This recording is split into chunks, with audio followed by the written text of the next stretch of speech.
PUBG Mobile resource download failed. How to fix a resource download.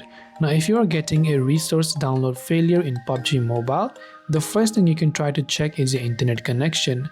If you are using Wi-Fi, make sure that you have got a stable Wi-Fi connection. Then after that, clear the application's cache. To do so, long press the PUBG Mobile app from your Android, then tap on the I button that says App Info, then go to Storage Usage, and here you can tap on Clear Cache button. You might also want to check your storage. Because PUBG Mobile is quite a heavy game and requires a lot of space, you need to ensure you have at least 6 to 10 gigabytes free storage left on your device to be able to play it without any type of issues. If you're using VPNs or proxies or any sort of settings like that, make sure that you disable them as well. This way you will be able to basically fix the resource download error. I hope the video helped you out. If you have got any further questions, feel free to leave them down below.